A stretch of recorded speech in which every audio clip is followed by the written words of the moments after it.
Hello everyone and welcome to the Hockey Hub. So today we're going to be taking a look at the top 10 centers in the NHL.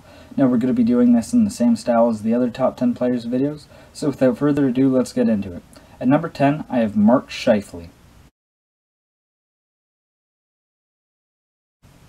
Now Mark Scheifele of the Winnipeg Jets has really come into his own as one of the best centermen in the league. He's one of the most consistent, that's for sure. He can put up 80 points, and you can always pencil him in for point per game and to get about 35 to 40 goals. He's excellent at all offensive aspects of the game. His defensive game isn't exactly the greatest, but it's good enough that I feel comfortable putting him in the top 10. Scheifele is a good leader and a great student of the game as well, so there's definitely no character issues with Scheifele. Scheifele is all around one of the best centers in the league, and I feel very comfortable having him at 10. But at number 9, I have Alexander Barkov of the Florida Panthers. Now, for the longest time, Barkov was considered the most underrated player in the league because, well, not a lot of people watched Florida. But when everybody says you're the most underrated player in the league, then I don't necessarily think you're underrated anymore. I do think Barkov now gets the recognition and credit that he deserves, and he is a fantastic player. He had a bit of a down year this past year, and that's why I maybe don't have him as high up on this list. But if, just going off that 2018-19 season, he was one of the best centers in the league, one of the best two-way centers in the league. I do think he probably has a Selke trophy in him someday, and right now his offensive game is fantastic. He's consistent, he is a point per game, and probably a little above that. I'm expecting a big year from Barkov coming up soon. I could see him being maybe a Hart Trophy finalist if Florida is able to make the playoffs. He's definitely one of their best players up there with Huberdeau, and definitely their MVP in my opinion. If Florida's going to do good, Barkov has to do good. Barkov's fantastic, and as he gets older, will probably just get better and better and better, and I definitely think he has one or two Selkies to give. But moving on to number 8, I have Brayden Point of the Tampa Bay Lightning. Now, Brayden Point really came into his own this past year's playoffs. In my opinion, he could have won the Conn Smythe Trophy. I get why they gave it to Victor Hedman, but Point scored a lot of key goals, overtime goals, obviously in that 5 overtime game against Columbus. But Point, his overall game is just fantastic. He's so good and sound defensively for a younger center, and his offense is amazing. He's at least 80 points. He had 90 points the year before. He's a good goal scorer as well. I do think he has consistent 40-goal potential in him. His offensive totals were good this year. He wasn't above point per game. But still, for what he provides, he's fantastic, and in my opinion has really taken over that number 1 center spot in Tampa Bay, even over Steven Stamkos, who I don't have on this list. But I would probably throw Stamkos in as an honorable mention, along with the likes of Matthew Barzal, Sebastian Aho, Elias Pettersson, just that crop of players, Ryan O'Reilly. There's a lot of good centers in the league, and that's why this list was incredibly hard to make, but I do feel comfortable having Brayden Point at 8, and I do think he has the potential to rise up as the years go along. But at number 7, I have Patrice Bergeron. Now, a couple years ago, Bergeron might have been a bit higher on this list, but I think we're finally starting to see, not necessarily a decline, but he's not exactly the player he once was. He is helped out by playing with David Pastrnak and Brad Marchand. Bergeron's still a fantastic player. He's still one of the best defensive forwards in the league, in my opinion. I would say he's probably the best. Sean Couturier is around there as well. He's another guy I would have as an honorable mention. But Bergeron is the prototypical two-way center, and I think he's probably the best defensive center of all time, in my opinion. I mean, his 4 Selke trophies are only rivaled by Bob Gainey, and Bergeron's offensive numbers in his career are far better than Gainey's.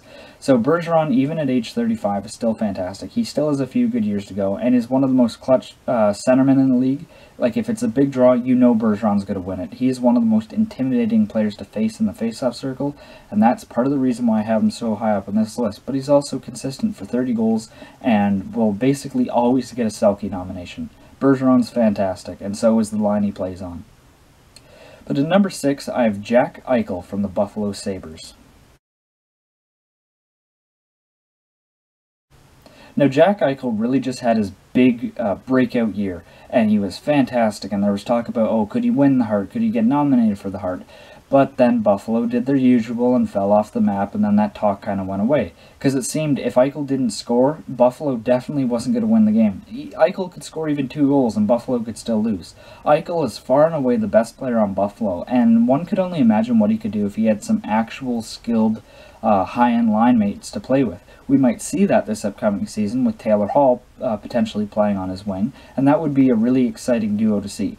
Eichel's all-around game is fantastic, especially on the offensive side. He's got a lethal shot, but he's also a deadly passer. His hands are great. Just his overall game, he's a really... I don't want to say a perfect player, because he's not, you know, the best in face-offs or defensively, but his offensive game, there's not much more that he can really do to make Buffalo a better team. He's done all that he can.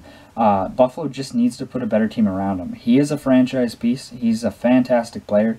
And if he has another year like he did this past year, he's probably higher up on the list. I know there is some debate between Eichel and Matthews, but at number 5, I do have Auston Matthews. Now, I do think that Matthews is more well-rounded of a player than Jack Eichel. Matthews is actually a good defensive centerman. That may surprise a lot of people that don't watch Toronto games, but Matthews is actually good in his own zone. He can win face-offs. He's decent because he's a big guy. He's got a big stick, so he can utilize those tools to make himself a decent defensive centerman. Like, he's no Patrice Bergeron or Sean Couturier. But he's good enough for such a young player, but it's the goal scoring with Matthews. In my opinion, Auston Matthews has the best pure shot in the league, behind only Alex Ovechkin. Matthews' pure shot is deadly, and it's not necessarily always a one-timer. He can just wrist shot, and it's so accurate, so fast. It's such a lethal shot, and it's truly the best part of his game. He's also an excellent passer. He's got good hands, and he's a very good skater for such a big center. But it's the shot that has him this high up on the list. In my opinion, Matthews definitely has a Rocket Richard coming up in the coming years. It wouldn't surprise me if he won it next year. Auston Matthews is one of the best in the league, and I think is the next best goal scorer in the league. But at number 4, I have Leon Draisaitl. Now, Leon Draisaitl just had himself an MVP, Art Ross, Ted Lindsay year. He was absolutely incredible, and everybody knows that. Draisaitl, if he has if he has another year like he did this past year, I'd have to have him higher. And while I don't think this year was a flash in the pan, he did have 50 goals the year before and 105 points. But there's, like I said earlier, there's just so many good centermen in the league that I do have him at 4. I think he's one of the best pure offensive centermen in the league. He's not a very good player defensively, and that's what maybe prevents him from being at the number 2 or 3 spot. Because his defensive game really needs some work. He does have a lot of turnovers, but when he's really engaged, he is hard to knock off the puck because he's more of a power forward type centerman. So it's really interesting to see his development. I think playing with McDavid has helped him, but I don't think he's good because of McDavid. I think that they help each other out, and I think it's really helped Draisaitl mature into a franchise offensive centerman. He's truly one of the best, and he really proved that this past year. At number 3, I have Sidney Crosby. Now, Sidney Crosby has been the best player of the past decade and one of the greatest players of all time, in my opinion. He's still one of the best. Obviously, I have him 3rd on this list.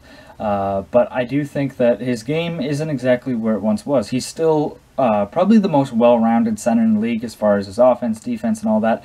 But I just mean his offensive game isn't at the heights of the 2 guys I have ahead of him. He's still a really good defensive centerman, actually. It wouldn't surprise me if we started to see Crosby get some Selke consideration in the coming years. I do think he is that good defensively. He's really good in the face-off circle, and he's one of the best leaders in the NHL. Obviously, he's one of the longest tenured captains in the league. So Crosby is a class act. A lot of people say he's a diver and a whiner. I don't agree. Crosby is amazing, and he's always been amazing. I do think we're going to start to see a bit of a decline from him, but right now he's still good enough to be 3rd on the list. He's still incredible, and his overall resume, I mean, how can you not have him in the top 10 or top 5 or top 3? He's amazing. He did have a bit of a down year this past year, but I do expect him to bounce back a bit.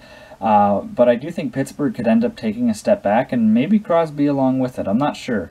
But Crosby's such a natural athlete that it wouldn't surprise me to see him, get even better and surprise everybody and drag Pittsburgh into the playoffs once again. Pittsburgh and Crosby are hard to bet against. But at number 2, I have Nathan MacKinnon.